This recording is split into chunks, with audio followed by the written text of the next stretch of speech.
My name is Vivian Harlow.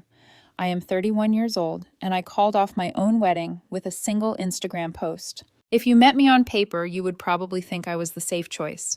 I work as a software engineering manager, make about $160,000 a year, own a two-bedroom condo. In the city, drive a reliable, not flashy car, and have enough in savings that my financial planner smiles when we meet.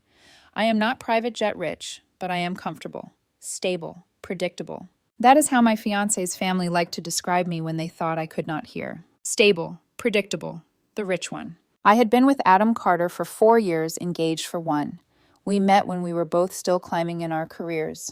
Back then, we split bills, celebrated promotions with cheap champagne, and argued over who got to pick the Netflix show. Somewhere along the way, my career took off a little faster than his.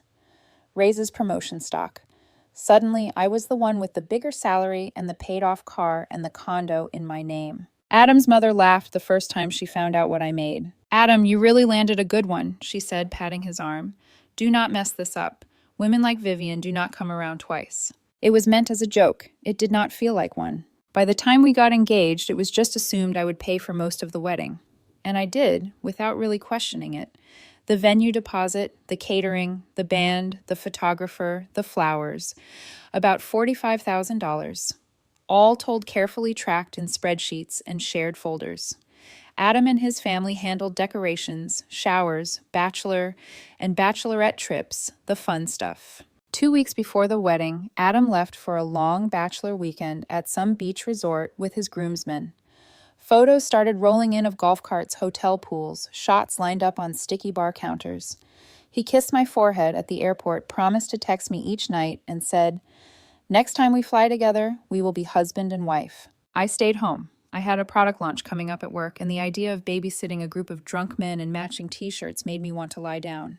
Besides, I trusted Adam, or I thought I did. Thursday night, I was in bed with my laptop closed, my brain still buzzing from code reviews and budget meetings. I opened Instagram on autopilot the way you do when you are too tired to think but not tired enough to sleep. Mindless scrolling dogs, recipes a girl from high school doing yoga on a mountain. Then a story popped up from Liam, one of Adam's groomsmen. Liam was the loud one of the group, perpetually half-drunk, always telling stories that made the room secondhand uncomfortable, the kind of man who thought calling women chicks was charming. I almost skipped past his little circle at the top of the screen, but my thumb hesitated when I saw the hotel bar in the first frame. Tap. The first video showed Adam and his friends at a crowded bar shouting along to some song I could not quite hear. The second was a blurry shot of tequila shots being slammed back. Normal bachelor party chaos. My chest tightened a little, but I kept watching. Then there was the last frame. A photo, not a video this time. Adam sitting on a bar stool, his hair damp with sweatshirt, half unbuttoned. Next to him, practically in his lap, was a woman I had never seen before. Her dress was short, her arm was looped around his neck, and his hand was on her thigh. The caption across the top of the screen read, "Last night with his side girl before he locks down the rich one. Gotta have your cake and eat it too." Underneath, he had tagged Adam and 2 of the other groomsmen. For a second, I honestly thought my eyes were playing a trick on me. I read it again, and again. The words did not change. Side girl, locks down the rich one, cake and eat it too. My brain did the thing where it zooms in and out at the same time. I felt like I was watching someone else's life. Some stranger's fiancé with some stranger's side girl. Then my name flashed in my head the way it appeared on our invitations, Vivian Harlow and Adam Carter. I was the rich one. My thumb moved before the rest of me caught up. Screenshot. Another one. A third, just in case.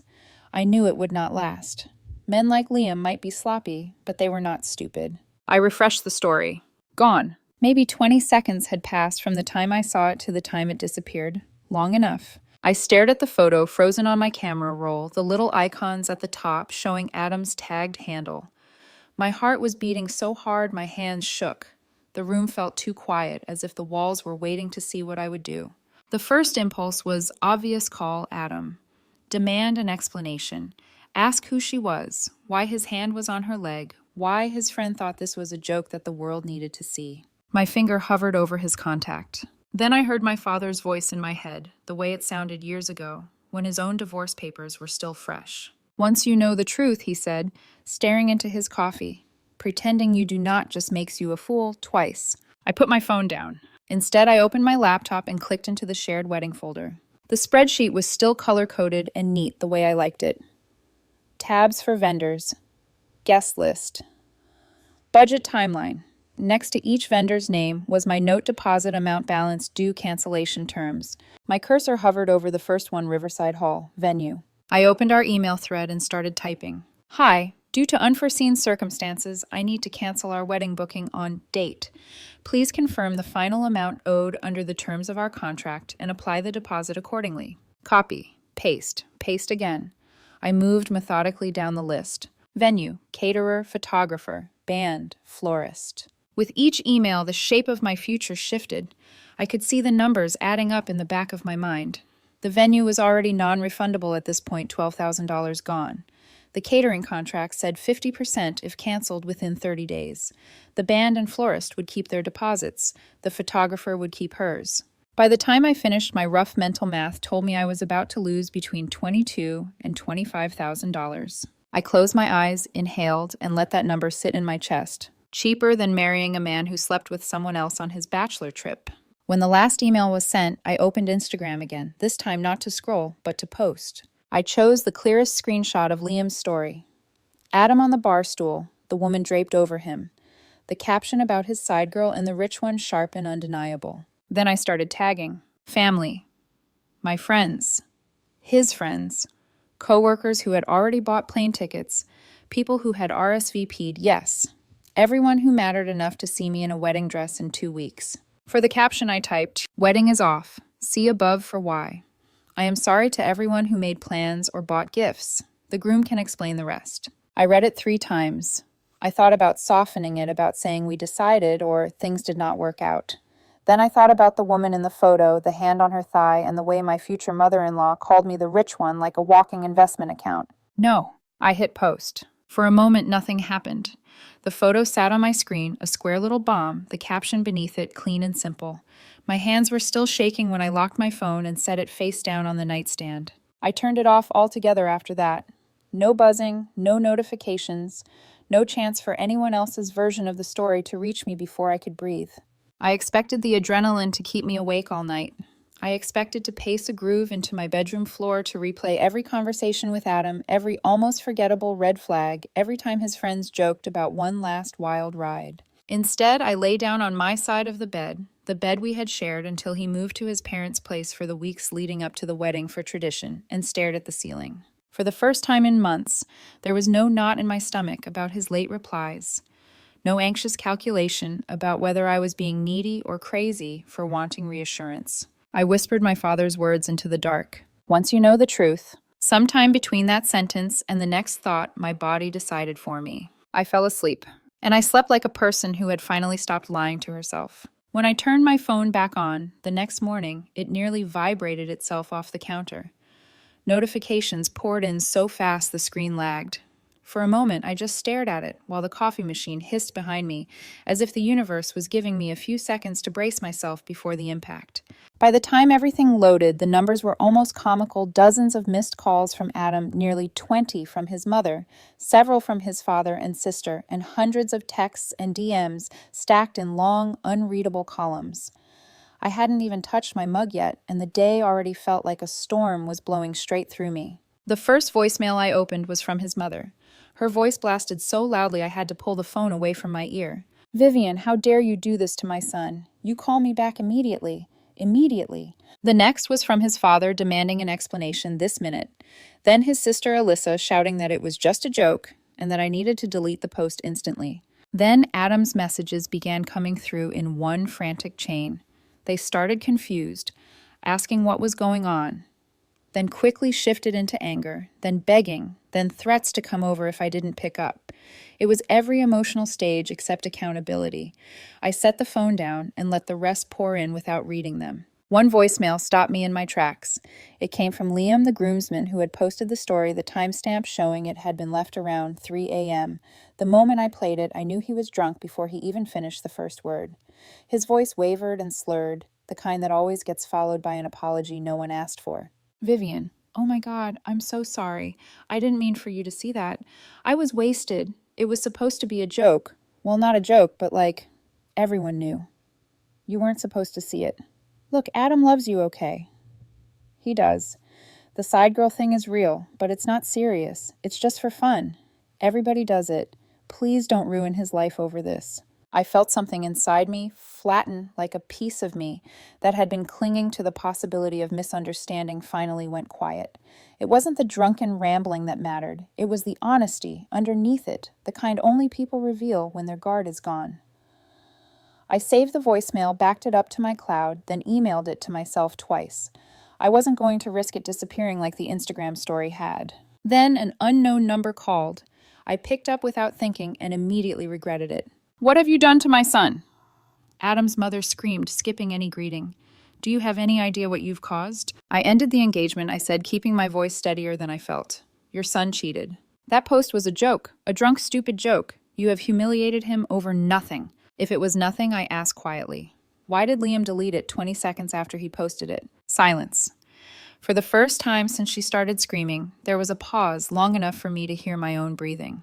I almost ended the call there, but she jumped back in. "You have no proof that Adam cheated. A caption doesn't prove anything." "I have Liam's voicemail," I said. "The one he left at 3 this morning. The one where he admits everything." Another long silence. When she finally spoke again, her voice was colder. "You'll regret this. We spent thousands on this wedding. You are paying us back every cent." "I already paid $45,000, I replied, "and the cancellation fees are going to cost me another $22 or $25. Your daughter-in-law-to-be can keep her dress. You're welcome to sue me if you want." I hung up. I spent the next few hours confirming cancellations. Most vendors were sympathetic in that hushed, gentle way people get when they don't want to ask questions, but already understand too much. The venue manager actually set down his clipboard, looked me in the eye, and said he wasn't charging the additional cancellation fee because I had been through enough already. The caterer resisted the contract terms until I pointed to the exact clause, then backed down. I watched the cost tally up in real-time deposits I'd never see again, percentages swallowed by policies I'd signed months ago, the financial aftermath of a future I no longer wanted. I thought the worst was over until I received an email from a law office representing Adam's family. They demanded reimbursement for every wedding-related cost they felt I had fraudulently induced, from his mother's dress to the bridal shower decorations to the groomsmen's weekend expenses. They accused me of emotional damage, defamation, and public humiliation. I forwarded it to my friend from law school with a single question. "Now what?" He called me back almost immediately, laughing so hard he could barely breathe. "This is the funniest thing I've read all year," he said. "They're serious, right?" "Dead serious." "Then tell them to kick rocks. I'll draft the response. Pro bono." Because I'm absolutely not missing this circus. I sank into my couch after the call, exhausted phone still buzzing distantly across the room. It felt like everything was happening too fast and too loudly. But beneath that chaos, there was also a strange kind of clarity, like I had stepped out of a long, foggy hallway and was finally able to see a door closing behind me. For the first time since waking up, I exhaled. My lawyer friend's email response went out that same afternoon, cold and professional, telling Adam's family politely but firmly to stop contacting me and that their claims had no legal foundation whatsoever. For a few hours afterward, my phone stayed surprisingly quiet. I almost let myself believe the storm was passing. Then, early evening, my doorbell rang. At first, I thought it was a package. I even walked toward the door casually, still in my sweats, coffee in hand. But when I checked the doorbell camera, Adam was standing there on the landing, shoulders slumped, eyes swollen. His hair a wreck, like he'd been clawing at it all day. He looked nothing like the man in that bachelor party photo. No bravado, no swagger, just a frantic, almost panicked kind of energy. He knocked once, then twice, then harder. "Vivian," he called out, trying to sound calm but failing miserably. "I know you're in there. We need to talk." I didn't open the door. Instead, I pressed the intercom. "There's nothing to talk about," I said. He froze for a second, looking directly at the camera. "You can't just throw away 4 years like this." "You threw it away," I said. "Not me." "That wasn't Vivian. Listen. It was one mistake. One night. You're really ending everything over that." The words hit me like a splash of cold water. He hadn't even denied it this time. Not the way an innocent man would. Not the way someone who was truly blindsided would. My stomach tightened. "So you're admitting you cheated?" "That's not what I said." He dragged a hand through his hair and stepped closer to the door. We were basically on a break. No, I said. We were engaged, living together until last month, planning a wedding. We were not on a break. You're being ridiculous, he snapped, his voice suddenly sharp. Relationships are about forgiveness. You're supposed to fight for us. I'm supposed to marry someone who respects me, I said. And that's not you. Leave Adam. He kept pacing in front of the door, talking to himself, shaking his head, reaching for the handle, even though he knew it was locked. After another minute, he sank to the floor, leaning against the door with both palms pressed flat against it. I'm not leaving, he said. Not until you talk to me face to face like an adult. Then I'm calling the police. He blinked, and for a second he looked like he thought I was bluffing. I wasn't. It took the officers less than 15 minutes to arrive. From inside my condo, I watched through the peephole as Adam scrambled to his feet, brushing at his clothes, as if that would erase the last half hour. The officers talked to him first, then one came to speak with me. Ma'am, he said gently, he told us you're engaged. We were, I said. Past tense. I ended the engagement when I discovered he cheated. I've told him multiple times not to contact me. He came here anyway. Can you show me where you told him not to contact you? I handed him my unlocked phone texts open to the right thread. He scrolled once, nodded, and handed it back. Understood. Then he turned to Adam. Sir, she has clearly asked you not to contact her. You need to leave. If you come back here again, she can file for a restraining order. Adam looked stunned, like someone had slapped him across the face. He opened his mouth to argue, but the officer shut it down with one firm look. Eventually, Adam backed away, muttering something under his breath, and walked down the hall. The moment the door closed, my body trembled so hard I had to sit down on the couch. I thought that would be the end of the physical confrontations, at least. But the next morning, while I was at work reviewing design mock-ups with my team, security called my desk. Vivian. There's a man here insisting he needs to see you. Says he's your father-in-law. My heart dropped. No, I said immediately. He's not. Well, he's refusing to leave. By the time I got downstairs, Adam's father was in the lobby, red-faced, shouting at the poor security guard who was trying to remain professional. The second he spotted me, he turned and pointed. There you are, he barked. Too much of a coward to face me, huh? There's nothing to face, I said, keeping my distance. Tell your son to stop contacting me. You humiliated our entire family, he yelled, stepping toward me. My wife can't show her face at church. My son is on medication because of you. That's unfortunate, I said, staying calm. But your son made choices. Those are the consequences. He scoffed. We spent thousands on that wedding. And you destroyed all of it. Your lawyer sent a demand letter, I said. Mine responded. Sue me if you want. You'll lose. His face twisted with fury. You arrogant little... Sir, the security guard finally intervened, stepping between us.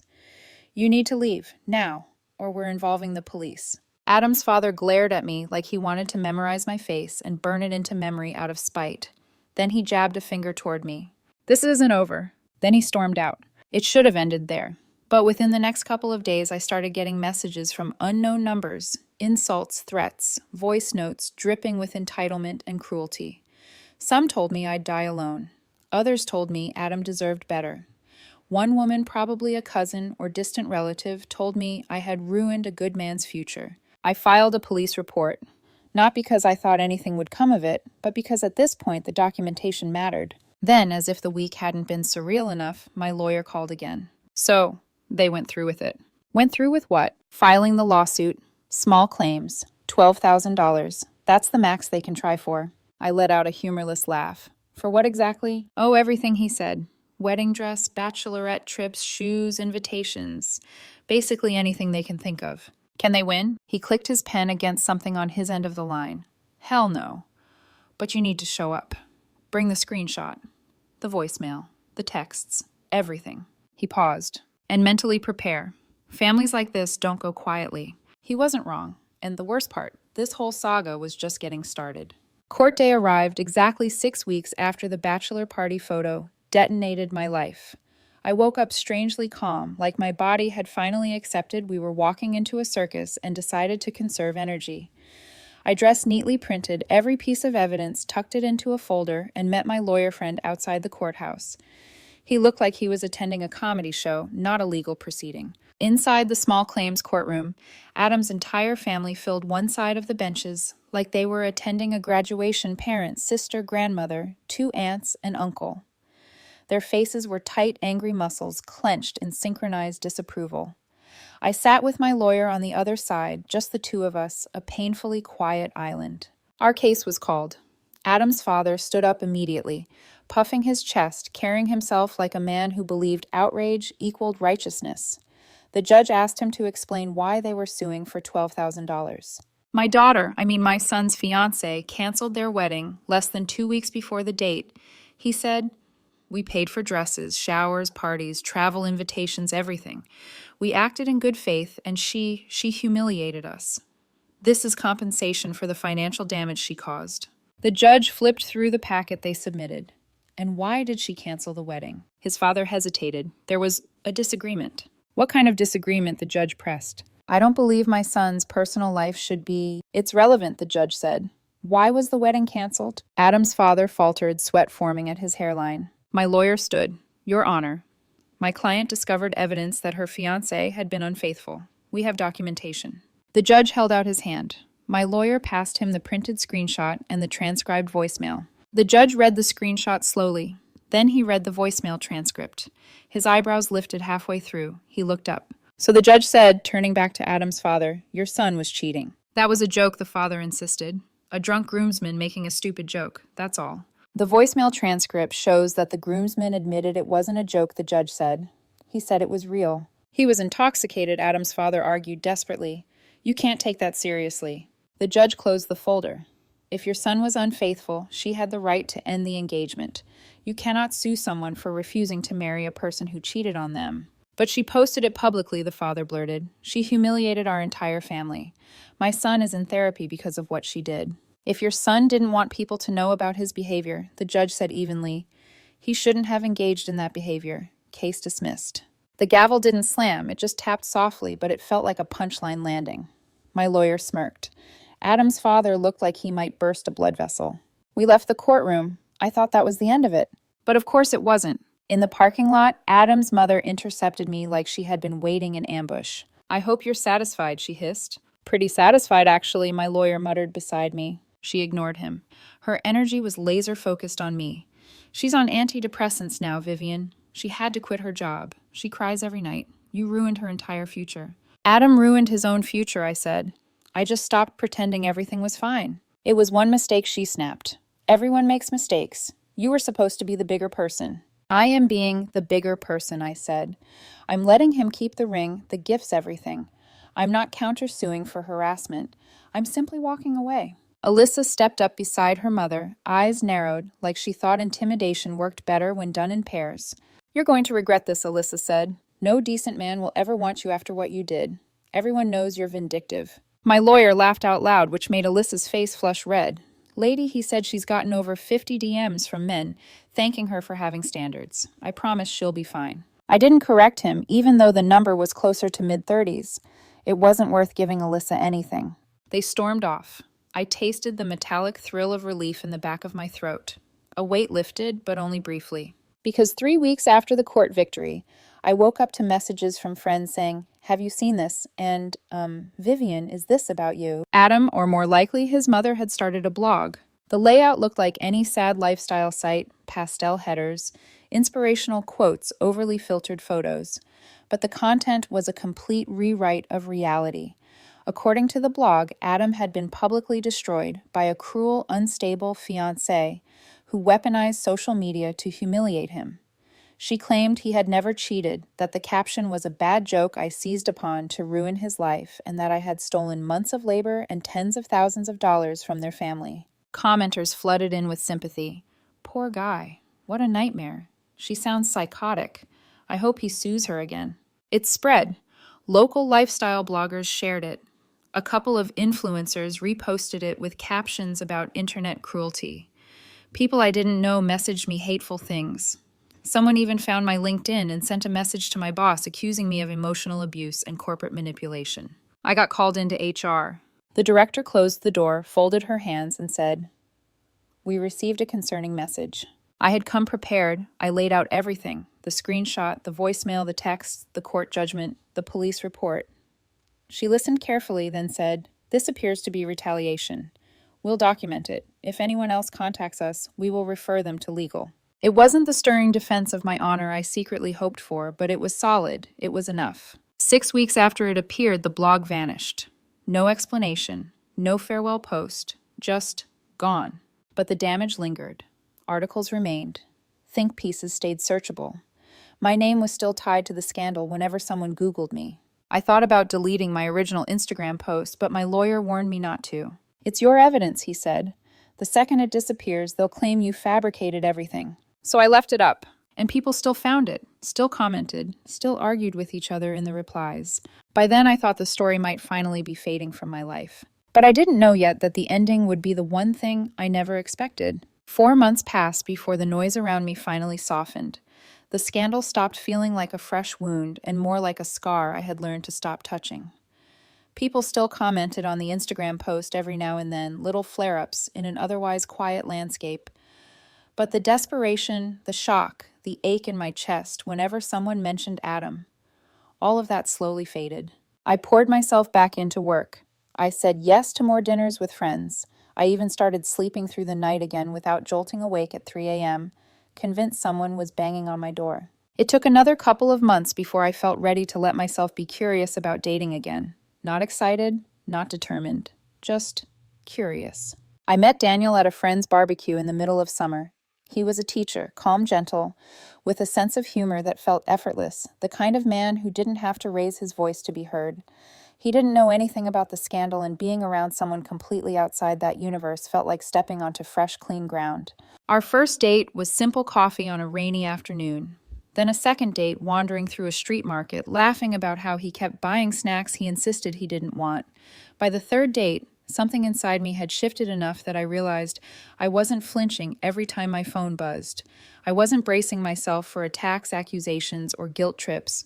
But on our fourth date, reality finally caught up. We were sitting at a little rooftop bar, the kind with dim lights and soft music, and he hesitated before asking something. "So, I feel weird bringing this up," he said, "but someone told me today about a viral wedding post, and that you might be the person in it." My throat tightened, but I didn't panic. I'd rehearsed this moment 100 times in my head. "That was me," I said. He didn't flinch. He just nodded slowly. "Do you want to tell me what happened?" I pulled up the screenshot, the photo, the caption, the voicemail transcript. I told him everything, not with the shaky defensiveness I'd had months ago, but with the calmness that comes from surviving something and knowing you did the right thing. He listened. Arms folded casually, gaze steady on mine. When I finished, he was quiet for a long moment, then said, "I'm really sorry you went through that. That must have been awful." It was, I admitted. "But it's over." He hesitated again. "I'll be honest. I don't love the idea of posting something like that online. But I understand why you did. You didn't want him controlling the story." That's exactly why I said. If I hadn't posted it, his family would have rewritten the entire situation. He nodded. "I respect your decision, and I respect that you know your boundaries." He didn't push. He didn't pry. He didn't ask for more than what I offered. It was the first time in a long time that I didn't feel like I had to defend my own sanity. We kept seeing each other, slowly, naturally, without pressure, without the heavy, suffocating expectation of forever hanging over every conversation. Around that time, I heard through mutual friends that Adam had gotten engaged again. A quiet courthouse wedding. No big ceremony, no family feud, no confetti or sunglasses on the beach bachelor trips. Someone said his mother cried about the simplicity of it. Someone else said she insisted they'd learned from last time. I hoped genuinely that it worked out for him. Not out of kindness or nostalgia, but because I no longer cared enough to wish the opposite. As for my Instagram post, it was still there, still public, still gathering the occasional comment from strangers arguing whether I was a hero or a villain. I thought about taking it down several times, especially whenever someone resurfaced the story just to pick at it like a scab. But my lawyer's voice stayed in my head. "It's your evidence.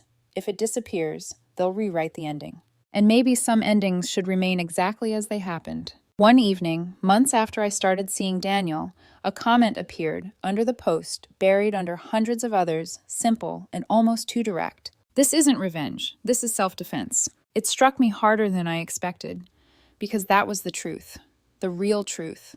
All those months of chaos, lawsuits, accusations, screaming matches, and countless messages trying to paint me as the villain. They all came down to one simple choice I made in the middle of the night, staring at my phone in the dark. I defended my life before I tied it to someone who would have drained it. I lost about $25,000 in deposits and fees. I lost the wedding I had once pictured in detail. I lost a future that in reality had never actually been mine. But I gained something else, something quieter but heavier and worth far more. I gained my self-respect. And I would make that trade every single time.